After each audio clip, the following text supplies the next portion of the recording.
I think there is no more question, because there is no space for the question of we want to focus on environmental or do we want to focus on economics. We have to work on both, and it's possible.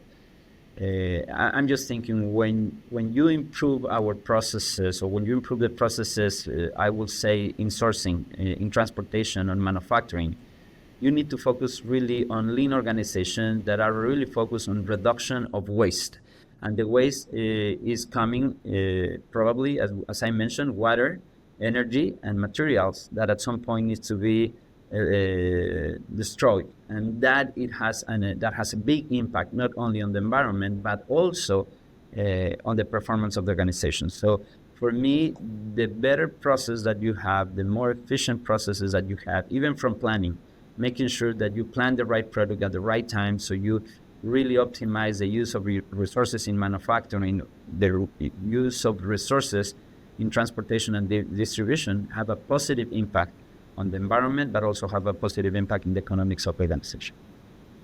I love that example, Carlos. So I feel like almost I want to issue a little bit of a challenge to your colleagues. What are the kind of best practices like that you would like to see more of? Well, I think a lot of people in different industries, and talking to many colleagues, we are all trying to share best practices, and a lot of the things that I share with you, of course, are all definitely happening also in other industries at different level and with different commitments, but things are happening.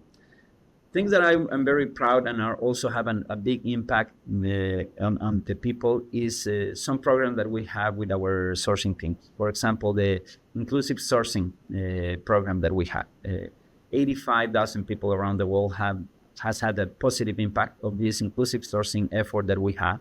That is really not just a result of luck, of random. Is we are really focusing to make sure that we have access and give access to our sourcing policies and efforts to provide support to some communities that really require that.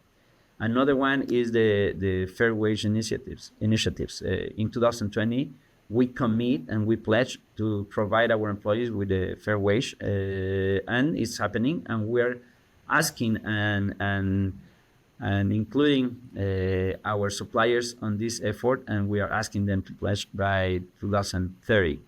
And I think those initiatives have a lot to do, because not only reduce the poverty around the world, but also helps to make our supply chains more efficient. And in that way, as I mentioned in the earlier question, improves efficiencies, but also the cost, and reduce the waste in the supply chain. And that helps us to have a positive impact in the environment.